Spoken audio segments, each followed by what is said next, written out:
नमस्कार, आप देख रहे हैं मनी 9 और मैं हूं आपके साथ विशाल शर्मा। अगर आप भी बैंक में एफडी कराने से पहले सिर्फ ट्रिपल ए या डबल ए प्लस रेटिंग देखकर ये मान लेते हैं कि आपका पैसा पूरी तरह सुरक्षित है तो जरा रुक जाइए, क्योंकि आपकी इसी सोच को लेकर आरबीआई ने एक अहम बात कह दी है। दरअसल करोड़ों लोग अपनी जिंदगी भर की बचत बैंक एफडी में इसलिए लगाते हैं क्योंकि उन्हें लगता है कि बैंक और उसकी हाई क्रेडिट रेटिंग उनके पैसे की सुरक्षा की गारंटी है। लेकिन हकीकत थोड़ी अलग है। आरबीआई का कहना है कि किसी रेटिंग एजेंसी की ट्रिपल ए या डबल ए प्लस रेटिंग को केंद्रीय बैंक की तरफ से मिली सुरक्षा की मुहर जो है नहीं समझा जाना चाहिए।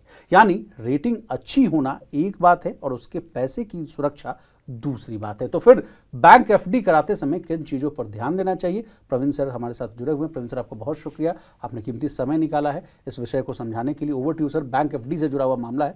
बैंक डिपॉजिट्स को लेकर लगातार हम लोग जो है मनी 9 पर हजारों समझिए कि वीडियोस बना चुके हैं। लेटेस्ट अपडेट क्या है? Over to you. नहीं, देखिए विशाल, आरबीआई ने एक बड़ा फैसला किया है, अहम फैसला किया है और एक न्यूज़ रिपोर्ट के हिसाब से ईटी की ये कहा गया है कि बैंक डिपॉजिट को लेकर रिजर्व बैंक ने एक निर्देश जो है वो क्रेडिट रेटिंग एजेंसियों को जारी किया है जी।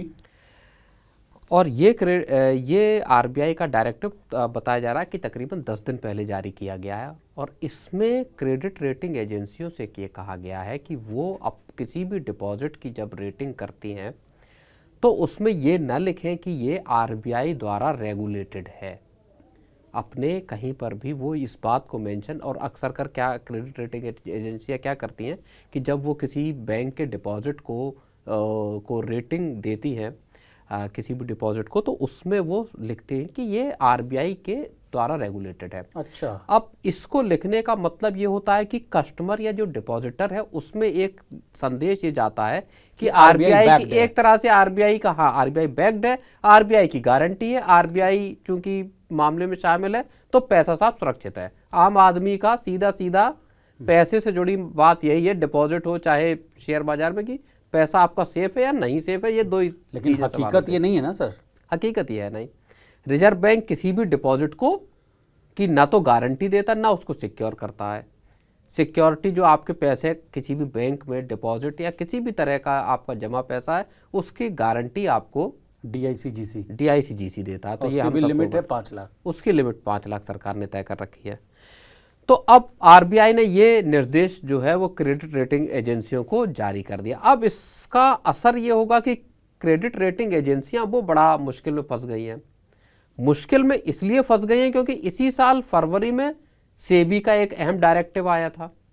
सेबी के डायरेक्टिव में ये कहा गया था कि साहब जब भी आप किसी डिपॉजिट को रेटिंग दे रहे हैं तो उसमें ये साफ तौर पे लिखें कि इस डिपॉजिट को या इस इंस्ट्रूमेंट को रेगुलेट कौन करता है। अब रेगुलेट कौन करता है? रेगुलेट आरबीआई करता है, क्योंकि आरबीआई ही रेगुलेटर है। पूरे बैंकिंग सेक्टर में चलने वाले किसी भी ऑपरेशन का रेगुलेटर आरबीआई है। तो सर अब इस विरोधाभास का जो है समस्या का अब ये दो उलट डायरेक्टिव आ गए। सेबी एक बात कह रहा है, आरबीआई अलग बात कह रहा है।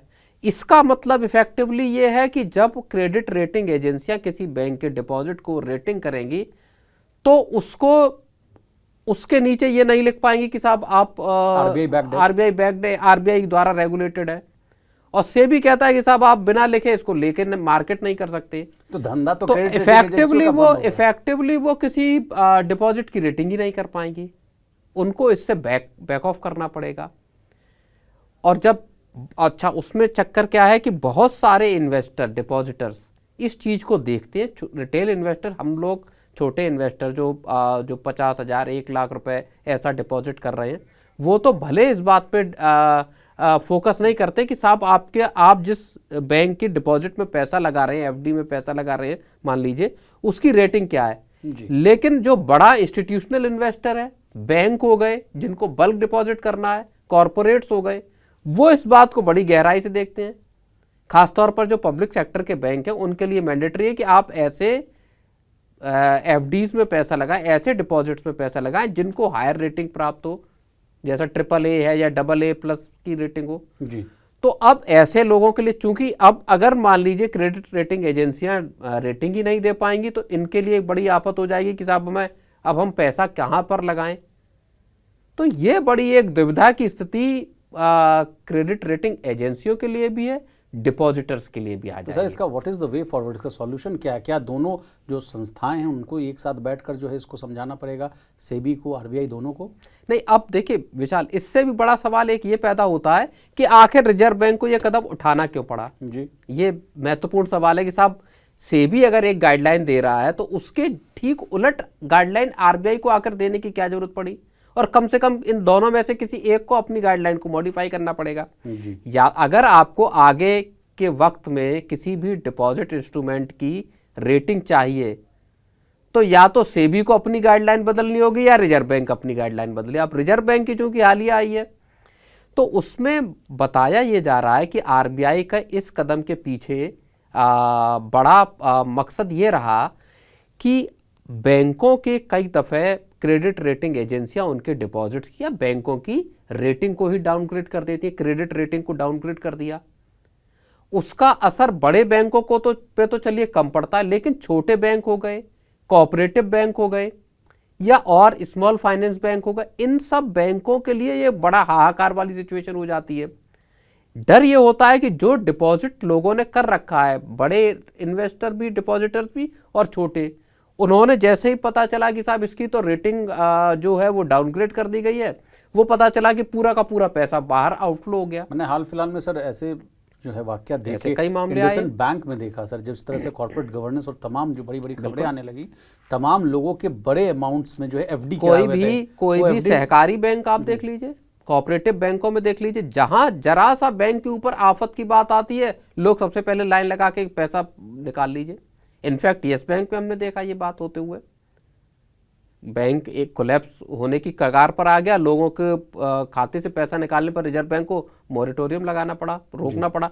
तो खैर आरबीआई को इसी इंस्टेबिलिटी का डर है। आरबीआई को लगता है कि ये रेटिंग जिस दिन डाउनग्रेड की गई उसी दिन बैंक से पैसे की ऐसी निकासी शुरू होगी कि बैंक को संभालना मुश्किल हो जाएगा, और आरबीआई के पास पिछले एक्सपीरियंस है। तो संभवतः आरबीआई का कदम इस सोच के साथ उठाया गया है। अच्छा सर, इन दोनों मामले में फंस तो बेचारे के क्रेडिट रेटिंग एजेंसी वाले, उनका क्या होगा सर? ना सिर्फ क्रेडिट रेटिंग एजेंसी वाले बल्कि डिपॉजिटर्स भी, बल्क वाले खासतौर पर। रिटेल इन्वेस्टर तो उतना ज्यादा इस बात पे गौर नहीं करता कि जहां पैसा लगा रहा, तो ये दो इकाइयां जो है जी, इनके सामने बड़ा एक दिक्कत आ गई। सर आपने बहुत अच्छी बात की कि बल्क डिपॉजिटर्स भी फंस गए। तो सर बल्क डिपॉजिटर्स चूंकि मोटा पैसा लेकर आते हैं, तो क्या फिर डिपॉजिट की जो है समस्या या संकट फिर देखने को मिल सकती है बैंकों के पास? अब देखिए यहाँ मुझे लगता है कि आरबीआई अगर इस तरह का डायरेक्टिव एक लेकर आया है तो या तो सेबी को अपनी गाइडलाइंस को बदलनी होगी, या फिर ये खबर आने के बाद अब आरबीआई हो सकता है कुछ मॉडिफिकेशन जारी करे। तो अल्टीमेटली किसी एक को बदलाव करना होगा, क्योंकि सेबी की गाइडलाइन बहुत साफ तौर पर इस बात को कहती हैं कि आपको इस बात को मैंडेटरीली बताना होगा कि ये जो इंस्ट्रूमेंट है ये गवर्न कौन करता है, रेगुलेट कौन करता है। चलिए सर, इसके अलावा सर 3-4 पॉइंट्स हैं, उनको भी मैं आपसे समझने की कोशिश करता हूँ। कहा जाता है कि एफडी कराने से पहले सिर्फ रेटिंग ही मत देखिए, 3-4 पॉइंट्स देखिए। कि जैसे कहा जाता है कि एनपीए कितना है बैंकों का वो देखिए, नेट एनपीए कितना है, CRAR यानी कैपिटल एडिक्वेसी रेशियो कितना है ये भी देखिए, बैंक का मुनाफा कैसा है और प्रोविजनिंग कैसी है। ये 5 चीज़ कहा जाता है कि अगर आपको किसी बैंक की जो है वास्तविक स्थिति जाननी है तो ये 5 फैक्टर्स देख लिए। आप सहमत हैं सर?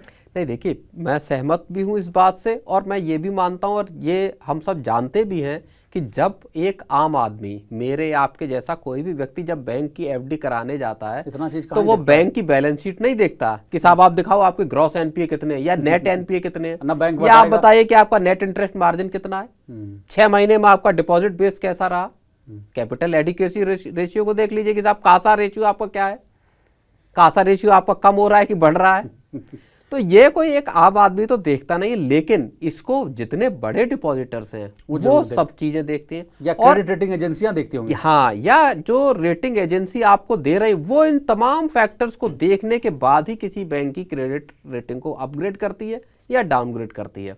तो ये महत्वपूर्ण चीजें हैं ही, जाहिर सी बात है। चलिए सर, अब 5 लाख वाली बात भी समझ लेते हैं। DICGC वाला भी मामला जो है इस खबर से जुड़ा हुआ है, इस पर क्या सलाह आप देना चाहेंगे? मान लीजिए कहा जाता है कि अगर किसी व्यक्ति के पास मान लीजिए 10 लाख 15 लाख रुपया जीवन भर की कमाई रखी हुई है, तो कहा जाता है कि बेहतर तो है कि मुनासिब यही है कि 3 बैंक चुन लीजिए, क्योंकि जो लिमिट ही 5 लाख के आसपास, अगर कोई बैंक डूबेगा तो 5 लाख ही रुपया जो है DICGC जो है आपको वापस लौटा पाएगा, अन्यथा वो पैसा सब साफ हो जाएगा। आप क्या कहना चाहिए? नहीं, देखिए, पहली बात जो इस कहानी से निकल कर आती है विशाल, वो बात ये निकल कर आती है कि जो भी डिपॉजिटर्स हैं, जो ये सोचते हैं कि किसी भी ऐड में अगर ये लिखा है कि साहब फलां बैंक RBI रेगुलेटेड है या फलां इंस्ट्रूमेंट RBI रेगुलेटेड है, मान लीजिए डिपॉजिट FD की मान लीजिए बात कर लें कि साहब ये तो RBI रेगुलेटेड है जैसा अब तक होता आया, उसका मतलब ये नहीं है कि आपने अगर 10 लाख रुपए लगाए हैं या 10 लाख रुपए लगाना चाह रहे हैं तो वो आपका पूरा पैसा सेफ है। इसका मतलब कतई ये नहीं है। एक निर्देश या एक संकेत इसका इस कहानी से ये भी निकल कर आता है। आप इस बात की जानकारी हर जो डिपॉजिटर को या इन्वेस्टर को होनी चाहिए, वो ये कि साहब आपका पैसा सिर्फ और सिर्फ 5 लाख रुपए तक किसी एक बैंक में सेफ है। और उसकी भी गारंटी RBI नहीं दे रहा। RBI संभवतः ये भी चाहता है कि यहां से ये चीज भी निकल कर जाए। उसकी भी गारंटी आपको DICGC देती है, उसके जरिए आपको, जिसका प्रीमियम बैंक भरता है उसके जरिए आपको। एक लास्ट सवाल सर, व्हाट अबाउट NBFCs? अगर कोई व्यक्ति जो है NBFC में पैसा लगा रखा है, NBFCs में FD करा रखा है, उनके लिए क्या है इस कहानी का की टेक अवेज? नहीं, देखिए, NBFCs के लिए NBFCs भी चूंकि RBI गवर्न होते हैं, RBI से रेगुलेटेड होते हैं, सर्टेन डिग्री तक उनको रेगुलेशन होता है, बहुत सारी चीज़ों की उनको आज़ादी भी होती है। बैंकों की तरह टाइटली रेगुलेटेड NBFCs नहीं होते। तो अब उनकी भी रेटिंग को लेकर क्या ये जो नियम है, ये जो नए आए हैं नियम, डेफिनेटली उनके ऊपर भी ये नियम लागू होने चाहिए और वहाँ पर मसला उसी तरह का बने। एक और अंतिम सवाल मुझे समझ, अब FD से जुड़ा हुआ मामला है सर, बड़ी सवाल रहते हैं। RBI के लास्ट MPCs को देखिए तो RBI ने जो है रेपो रेट कट को एज इट इज़ रखा है, कोई बदलाव नहीं किया है। अगर किसी व्यक्ति के पास मान लीजिए कुछ कॉर्पस अमाउंट बचा हुआ है सर, उसको क्या सलाह होगी? फटाफट अभी FD बुक करा ले, लंबी अवधि के लिए बताइएगा, शॉर्ट टर्म के लिए बताइए, क्या अभी मुनासिब होगा? अच्छा रेट ऑफ इंटरेस्ट मिल रहा है? नहीं, देखिए, अभी तक तो रेट ऑफ इंटरेस्ट अच्छे मिल रहे हैं। मौजूदा लोअर साइकिल को देखते हुए, जब ब्याज दरों का साइकिल अभी भी निचले स्तर पर है, बैंक डिपॉजिट जुटाने के लिए अच्छा खासा ब्याज दे रहे हैं। हालांकि बैंकों को एक राहत मिली है, माना यह जा रहा है कि तकरीबन $70 बिलियन जो है वो FCNR-B के जरिए आ जाएगा, जिसकी छूट रिजर्व बैंक ने दी थी।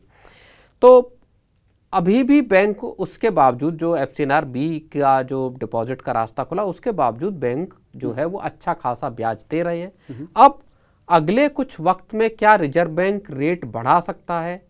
क्या बढ़ाने की मजबूरी अब आ रही है? लेकिन अभी, और उसमें मैं ये कहूँगा कि अभी ऐसी कोई RBI के सामने विशाल मजबूरी दिखाई दे नहीं रही कि उसको, मान लीजिए जो अगली MPC होगी उसमें उसको रेट बढ़ाने पड़े, जो अक्टूबर में अब अगला बैठक होगी। तो लग नहीं रहा इस बात के आसार ऐसे, क्योंकि ग्रोथ भी अच्छी आती हुई दिखाई दे रही है। माना ये जा रहा है कि जो फर्स्ट क्वार्टर का इसी महीने जो GDP ग्रोथ के नंबर आएंगे वो नंबर भी अच्छे होंगे। महंगाई धीरे धीरे, अभी हमने देखा था कि होलसेल महंगाई थोड़ी कम होती हुई दिखाई दी थी, 9.87 से 9.78 हुआ। तो महंगाई के मोर्चे पर भी RBI को थोड़ी राहत मिलती हुई दिखाई दे रही है, मॉनसून के मोर्चे पर। तो हो सकता है कि रेट आगे न बढ़े। अगर लोग FD कराने की सोच रहे हैं तो उनको ये चांस ठीक भी लग सकता है। चलिए प्रवीण सर, आपको बहुत शुक्रिया, आपने कीमती समय निकाला, तमाम विषय को बहुत ही आसान भाषा में विस्तार से समझाने की कोशिश की। तो इसी तरह देश, दुनिया और बिजनेस जगत से जुड़ी तमाम ताज़ा तरीन खबरों के लिए बने रहिए हमारे साथ और देखते रहिए मनी9।